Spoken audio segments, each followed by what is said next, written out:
I have a special plan for this world. Thomas Ligotti. When everyone you have ever loved is finally gone, when everything you have ever wanted is finally done with, when all of your nightmares are for a time obscured, as by a shining, brainless beacon, or a blinding eclipse of the many terrible shapes of this world. When you are calm and joyful and finally entirely alone, then in a great new darkness you will finally execute your special plan.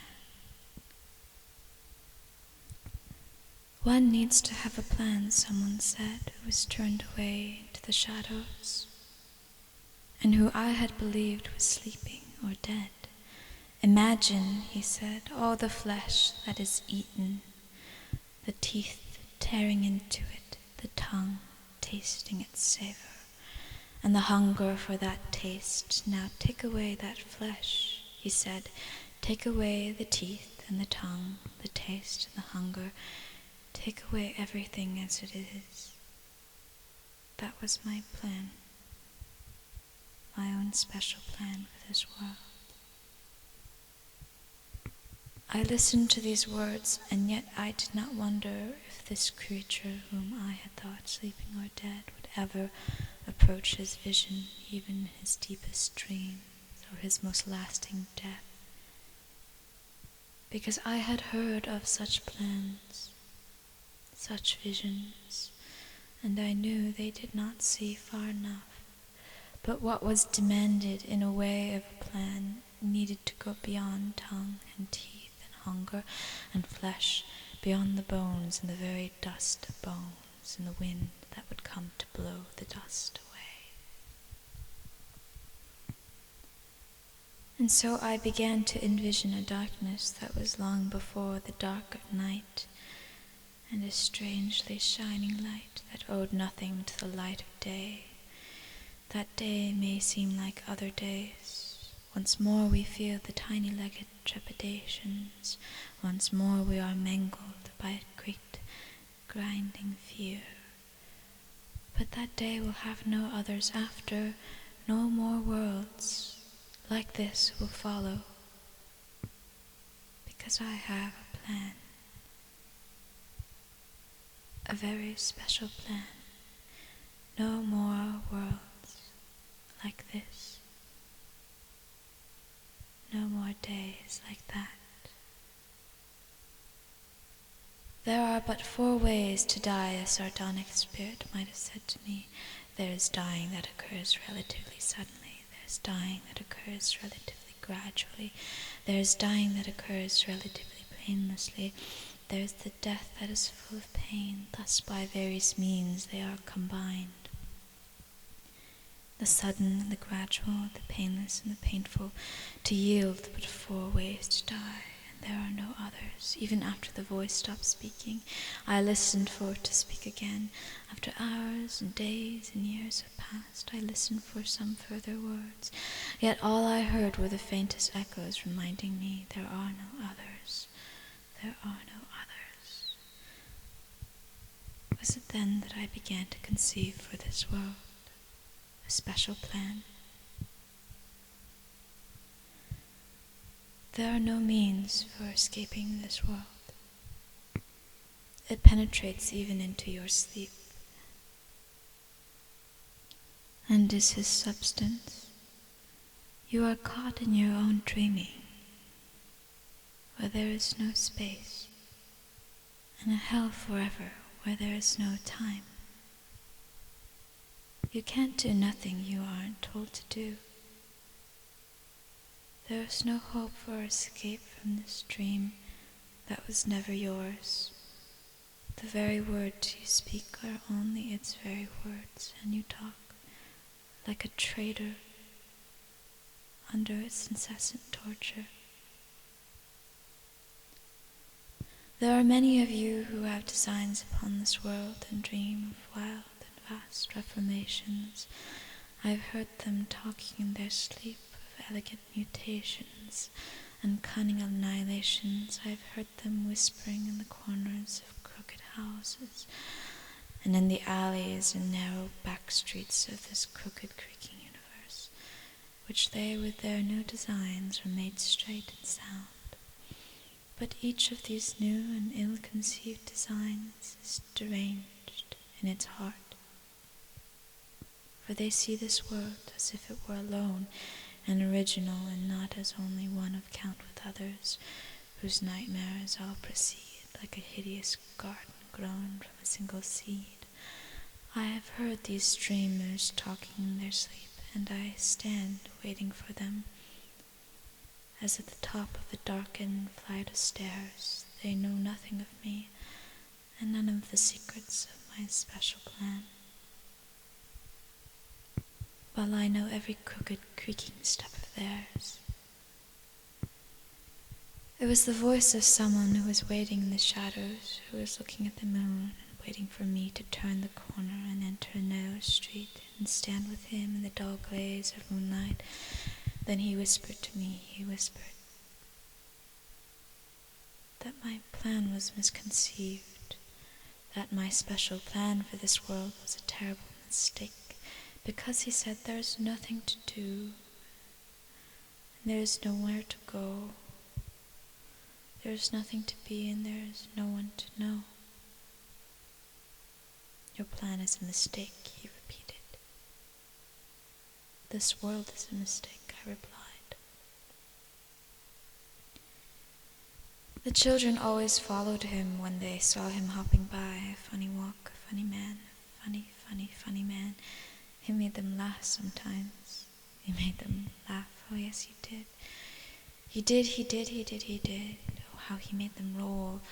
One day he took them to a place, he knew a special place, and told them things about this world. This funny, funny, funny world, which made them laugh sometimes. He made them laugh. Oh yes, he did. He did. Oh, how he made them roll. Then the funny man who made them laugh sometimes, he did, revealed to them his special plan. His very special plan. Knowing they would understand and maybe laugh sometimes, he made them laugh. Oh yes, he did. He did. Their eyes grew wide beneath their lids, and how he made them roll. I first learned the facts from a lunatic in a quiet and dark room that smelled of stale time and space. There are no people, nothing at all like that. The human phenomenon is but the sum of tensely coiled layers of illusion, each of which winds itself upon the supreme insanity. But there are persons of any kind when all that can be is minus mirrors, laughing and screaming as they parade about in an endless dream. But when I asked the lunatic what it was, it swore itself within these mirrors as they marched endlessly in stale time and space. He only looked and smiled, then he laughed and screamed. And in his black and empty eyes I saw for a moment as in a mirror a form, the shade of divinity, in flight from its stale infinity of time and space, and worst of all, of this world dreams. My special plan for the laughter and the screams. We went to see some little show that was staged in an old shed past the edge of town. And in its beginnings all seemed well. The miniature curtain stage glowed in the darkness while those dolls bounced along on their strings before our eyes. And in its beginnings all seemed well. But then there came a subtle turning point which some have noticed, and I was one who quietly left the show. No, I did not, because I could see where things were going as the antics of those dolls grew strange, the fragile strings grew taut with their tiny pullings, tiny limbs. The others around me became appalled and turned away and abandoned the show. that was staged in an old shed past the edge of town, but I wanted to witness what could never be. I wanted to see what could not be seen. But the moment of consummate disaster, my puppets turned to face the puppet master. It was twilight, and I stood in a grayish haze of the vast empty building, and the silence was enriched by a reverberant voice. All the things of this world, it said, are of but one essence, for which there are no words. This is the greater part which has no beginning or end, and the one essence of this world for which there can be no words is that all the things of this world, this is the lesser part for which had a beginning and shall have an end, and for which words were conceived solely to speak of. The tiny, broken beings of this world, it said, the beginnings and endings of this world, it said,